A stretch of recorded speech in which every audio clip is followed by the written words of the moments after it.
Hey everyone, welcome back my channel. मैं हूं दीपिका। कैसे हो आप सब? आई होप आप सब अच्छे होंगे।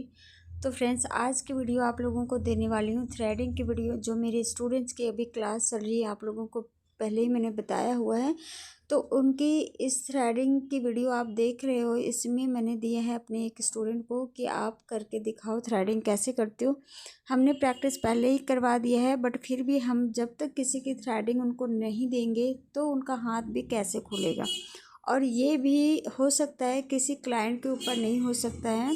जब भी कोई क्लाइंट आती हैं तो वो थ्रेडिंग की रिस्क तो बिल्कुल भी नहीं लेती हैं कि हम किसी भी ऐसे से भी लग करवाएं जो सीख रहे हों या फिर उनको थोड़ा बहुत आता हो। तो हर कोई ऐसे रिस्क नहीं लेते हैं। बट कोई अगर आपके जान पहचान में है या कोई फ्रेंड सर्कल में है या कोई रिलेटिव है, तो वो लोग ऐसे कर लेते हैं कि वो दे देते हैं कि चलो आप कर लो, आपकी प्रैक्टिस हो जाएगी एंड आपका हाथ भी खुल जाएगा। और ये जो मैं बता रही हूँ ना, ये सच्चाई है। ऐसे ही स्टूडेंट सीखते हैं और हमें भी ऐसे ही सिखाना पड़ता है। क्योंकि अगर हम उनको धागा चलाना सिखा देते हैं बट हम अगर उनको कोई क्लाइंट नहीं देंगे तो वो उनका जो रियल प्रैक्टिस है वो कैसे होगा। अगर वो ये चाहेंगे कि अपनी मम्मी के ऊपर कर लें, अपनी सिस्टर के ऊपर कर लें, फिर भी वो डर डर के करेगी या फिर उनका कुछ कुछ हेयर निकल जाएंगे या आईब्रो ख़राब हो जाएंगी, तो उनको वो चीज़ फील नहीं होगी जो रियल क्लाइंट पे होगा। क्योंकि वो सोचेंगे नहीं, मम्मी ने तो कुछ नहीं बोलना है, सिस्टर ने भी कुछ नहीं बोलना है।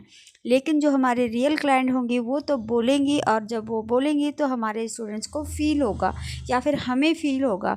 इसीलिए मैं प्रैक्टिस के लिए मैंने रियल क्लाइंट को तो दिया ही है। वो क्लाइंट भी है और मेरी जान पहचान की भी थी।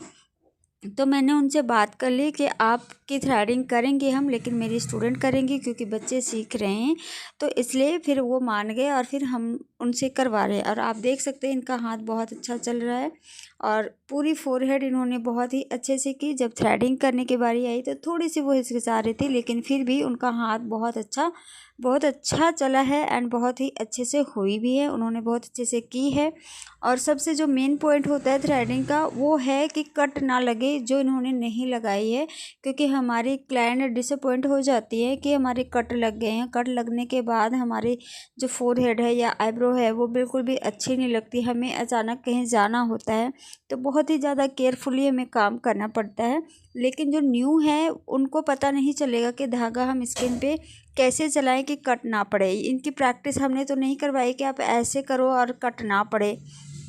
उनकी प्रैक्टिस करते करते ही उनकी एक्सपीरियंस ही ऐसी होती है कि जिनसे उनको पता लगता है कि हमें ऐसे धागा चलाना है जिससे कि उनकी कट ना पड़े। अब उन्होंने फोरहेड पूरी कंप्लीट की है तो कोई भी कट उन्होंने नहीं डाला। ओके, क्लियर है। तो यहाँ पर फोरहेड यहाँ पर क्लियर हो चुकी है। बहुत ही अच्छे से इन्होंने किया, बहुत अच्छे से धागा भी चलाया। थोड़ा सा स्लो आप बोल सकते हैं क्योंकि ये फर्स्ट टाइम हर किसी का होता है। फर्स्ट टाइम क्या, आप जितने भी थ्रेडिंग स्टार्टिंग में करोगे ना, 8-10 थ्रेडिंग करोगे तो आपके हाथ स्लो ही चलेंगे। उसके बाद से जब आपके क्लाइंट ज़्यादा होंगे तो धीरे धीरे आपका हाथ खुद ही फास्ट होने लग जाता है। अब मैंने कई बार देखा है यूट्यूब में आपको सच बात नहीं बताई जाती है, दिखाया कुछ जाता है, बताया कुछ जाता है। बट मेरे चैनल में आपको सब कुछ रियल ही बताया जाता है और मैं रियल ही दिखाती भी हूँ। क्योंकि कई बार लाइव वीडियो में भी हम आए हैं तो लाइव में भी हमारे बच्चे क्या कर रहे हैं और कैसे वो गलतियाँ कर रहे हैं या क्या अच्छी चीज़ें कर रहे हैं, वो सारी चीज़ें हम आप लोगों को दिखाते हैं। इसलिए मैं बोलती हूँ आप लोग लाइव ही ज्वाइन ज़रूर किया कीजिए। इससे क्या होता है कि जो रियल में हो रहा है, जो सामने हो रहा है, वो आप सभी को पता चलता है। तो यहाँ पे देखिए फोरहेड पूरी कंप्लीट हो चुकी है और 1-2 हेयर जो रहते हैं उसे फिर से क्लीन करना पड़ता है। जब हम फोरहेड पूरी करते हैं तो 1-2 हेयर रह जाती है, तो उसे हमें क्लीन करना पड़ता है फिर से।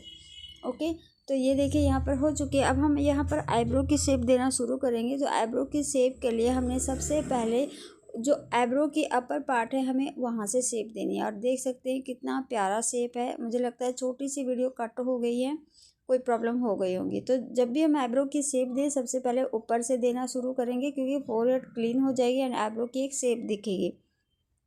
उसके बाद हम नीचे की साइड हम करेंगे। तो जैसे ऊपर क्लीन हो गया है उसके बाद हम नीचे करेंगे। और जब हम आईब्रो करेंगे ना, तो आईब्रो की जो नीचे का पार्ट है वो आपको बहुत ही अच्छे से स्ट्रेच करना है, ठीक है। क्योंकि क्लाइंट कई बार पकड़ते हैं तो वो अच्छे से स्ट्रेच नहीं करते। तो ये सेंसिटिव एरिया, आई बॉल के जो एरिया होती है, आई बॉल के पास जो भी स्किन होती है हमारी, वो सेंसिटिव होती है। और अगर उन्होंने अच्छे से स्ट्रेच नहीं किया तो स्किन कट लगने का चांस होता है।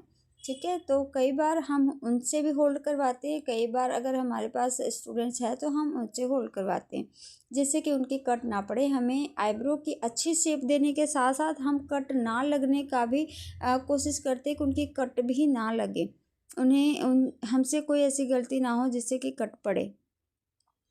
तो आप यहाँ देख सकते हैं कितनी अच्छी ऊपर की शेप आई है। अब यहाँ पर आईब्रो के नीचे के जो आईबॉल की एरिया है वहाँ पर करना ये शुरू करेंगे, और थोड़े थोड़े पार्ट लीजिए। जो न्यू है, जो बिगिनर्स हैं, उनको थ्रेडिंग सीखने के बाद, धागा चलाने के बाद किसी न किसी के ऊपर तो आईब्रो उनको करना ही होगा, थ्रेडिंग करनी ही होगी, तभी जाके उनकी प्रैक्टिस होती है। और स्टार्टिंग में हमें डर लगता है ना कि क्या पता क्या होगा नहीं होगा, बट फिर भी डर के साथ साथ ही करना होगा, जिससे कि हमारे डर जो है वो, डर हमारा ना जीते, हमें जीतना है। ठीक है, तो ऐसे काम करना है हमें। आप देखो यहाँ पर जो छोटे छोटे, जब आपको नहीं आती है ना, तो आप हमेशा छोटे छोटे पार्ट लेकर कीजिए और वो हो जाएगा। आपको हमेशा छोटे छोटे पार्ट में आप लोगे ना, तो आपके कभी भी आपको कन्फ्यूजन नहीं होगा या फिर डर नहीं लगेगा। थोड़ा टाइम ज़रूर लग जाएगा, लेकिन गलती तो चलो हो भी सकती है, इसका हम कुछ भी नहीं कह सकते। जो बिगिनर्स है वो गलती तो बिल्कुल हो सकती है, लेकिन उस गलती से हम सीखेंगे भी, उससे डरना नहीं है, उससे हम सीखेंगे भी। तो आप देख सकते हैं कैसे छोटे छोटे पार्ट लेकर यहाँ अब इनको आईब्रो बताया जा रहा है कि आईब्रो की हेयर आपको कैसे निकालना है। तो जब ये देख लेंगे नेक्स्ट टाइम फिर से और इनको आईब्रोज मिलेंगे। और अगर आप ऐसे ही वीडियोस और चाहते हैं तो कमेंट करके बताइएगा, ताकि जितने भी यहाँ पर स्टूडेंट हैं जो सीख रहे हैं, सबकी एक थ्रेडिंग की वीडियोस आप लोगों को मिलेगी। और हो सकता है कि ज़्यादा आईब्रोज की वीडियोस आए, क्योंकि आईब्रोज की शेप अलग अलग होती है, तो इनको भी अलग अलग ही बताना पड़ेगा। ओके, तो ये देखिए यहाँ पर अब हो गई आईब्रो की, जो आईबॉल की एरिया है वो भी क्लीन हो गई और बहुत अच्छे से हो गई, एक शेप दिख भी रही है। अब एक आईब्रो को तो हमेशा फ्रंट में खड़े होके किया जाता है, ये मैंने आप लोगों को पहले भी बताए हुए हैं, और एक आईब्रो को हमेशा बैक साइड से खड़े होके की जाती है। जिससे कि क्या होगा, अब किसी किसी के हाथ अगर दोनों साइड चलते हैं तो फिर तो वो कर लेते हैं, लेकिन अगर आप कर रहे हो एज ए बिगिनर्स हो तो फिर तो आपको बैक साइड ही खड़े होके करने चाहिए। उससे आपको, आपके लिए इजी होगा, हेयर निकालना इजी रहेगा। तो अब दूसरे साइड से आप खड़े होइए। और सबसे ज़्यादा टफ हर किसी को लगता है, जो मुझे भी कभी एक टाइम में लगा था, वो मुझे बैक साइड से खड़े होके करना मुझे मुश्किल लगता था। लेकिन आज का टाइम में बैक साइड से खड़े होकर जब आईब्रो बनाती हूँ तो सबसे जल्दी भी होती है एंड बहुत अच्छी भी होती है, ऐसा होता है। इसीलिए बैक से खड़े होके करना है। और देखिए शेप कितनी अच्छी आ रही है। आप फ्रंट से खड़े होकर आप आईब्रो बनाओगे तो आपके जो हेयर है वो, आपके जो धागा है, हेयर धागे में उल्टे फंसेंगे और वो निकलेंगे नहीं, आपके धागा ही उल्टा चलेगा। तो आप बैक साइड से खड़े होकर आप हेयर निकालोगे तो इजीली धागे में फंसेंगे और निकलेंगे। धागा की जो कैंची होती है, आपको वहीं तक रखना है जहाँ तक जो हेयर निकालनी है, उसके ऊपर आपको नहीं लेके जाना, उसके बाहर आपको लेकर ही नहीं जाना। जितनी बाहर आप लेकर जाओगे उतने हेयर आपके रिमूव हो जाएंगे। आप देख सकते हैं यहाँ कितने ही अच्छे से आईब्रोज के अंदर अंदर ही कैंची को रखा जा रहा है, और जो भी हेयर है, जितने भी एक्स्ट्रा हेयर है, वो सभी को रिमूव किया जा रहा है। तो जिससे कि उनके कोई भी एक्स्ट्रा हेयर और नहीं निकल रहे, जितने भी एक्स्ट्रा हेयर वो तो निकल ही रहे हैं, आईब्रो के शेप से और कोई हेयर रिमूव नहीं हो रही। तो ये चीज़ें बहुत ही ध्यान देने वाली होती है, जिससे कि कट भी ना पड़े, आईब्रोज की शेप भी बहुत अच्छी आए। और जब भी आईब्रो कंप्लीट कर लें बनाकर, तो ज़रूर लास्ट में चेक करें, दोनों आईब्रोज को देखें, फ्रंट में खड़े होकर देखें कि कैसा लग रहा है, या फिर दोनों की शेप एक जैसी है या नहीं है, या फिर थोड़ा बहुत फ़र्क है तो उसे हम इक्वल कैसे करें, ये सभी देखी जाती है। एंड इसके बाद जो हमारी आईब्रो की स्टार्टिंग है, जो फ्रंट में है, वहाँ पर लेंस थोड़े बड़े होते हैं, उसे हम सीजर से कट कर देंगे। कई बार आईब्रोज की शेप ऐसी आती है कि फ्रंट की कोई लेंथ ही नहीं होती है, या फिर बहुत पतली होती हैं, या फिर पतले होने के बावजूद भी उनके हेयर फ्रंट में बड़े होते हैं, तो वो सीजर से कट करना है। और ये कटिंग भी ज़रूर करना है। अगर आप चाहोगे कि नहीं हम कटिंग नहीं करेंगे तो चलेगा, तो आईब्रोज की शेप जो है वो अच्छी नहीं लगेगी। ओके, अब यहाँ देख सकते हैं आईब्रोज पूरी कंप्लीट है। एंड ये जो वीडियो है फोरहेड थ्रेडिंग अपर लिप्स के साथ है, तो अपर लिप्स भी यहाँ किया जाएगा कि अपर लिप्स में कैसे धागा चलाना है, कैसे जीभ रखनी है, कैसे स्किन को टाइट करवाना है। ओके, तो यहाँ पर इनको टाइट करने के लिए बोला जाएगा। यहाँ पर हमारा कोई भी मतलब इनको हेल्प नहीं हम कर सकते, यहाँ पर उनको खुद ही टाइट करने पड़ेंगे। फोरहेड एंड थ्रेडिंग में तो हम कर भी देते हैं, अपर लिप्स में उनको खुद करना पड़ेगा। अगर उन्होंने लूज छोड़ी तो फिर कट पड़ जाते हैं। एक और बात, जो धागा हम चलाते हैं उसे बहुत लाइटली चलाने, बहुत लोगों को देखा है बहुत हार्ड चलाते हैं, जिसके कारण कट पड़ने के ज़्यादा चांसेस होते हैं। बहुत ही लाइट से चलाइए, धीरे धीरे चलाइए। आईब्रोज़ को हमें फास्ट ही करना है, कर सकते हैं हम, फोरहेड भी फास्ट कर सकते हैं, लेकिन जो धागा होता है वो लाइटली हमें चलाने पड़ते हैं, जिससे कि कट ना पड़े। तो गैस यहाँ पर हमारे आईब्रो भी कंप्लीट है, फोरहेड भी कंप्लीट है एंड यहाँ पर अपर लिप्स भी कंप्लीट होने ही वाली है।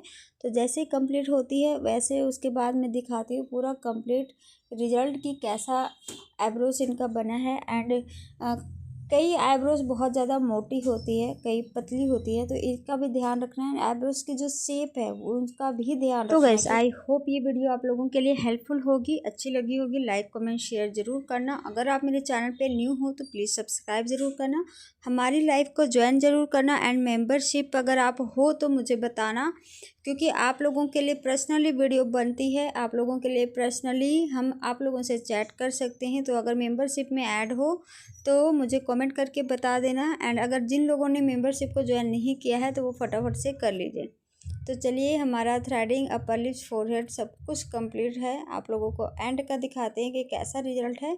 एंड अगर आप लोग भी थ्रेडिंग करते हो तो मुझे करके वीडियो बना के भेज भी सकते हो। जिनको मैंने बोला है ऑनलाइन कोर्स जो करते हैं, अगर वो वीडियो बना कर भेजेंगे मेरे थ्रू, मेरी वीडियो को देखकर, तो उनको ऑनलाइन सर्टिफिकेट प्रोवाइड किया जाएगा। अभी मैंने नहीं दिया है, जल्द ही आप लोगों को नंबर मिल जाएगी। ये है फाइनल लुक। चलिए आज के लिए इतने ही, मिलते हैं नेक्स्ट वीडियो में, तब तक के लिए बाय बाय।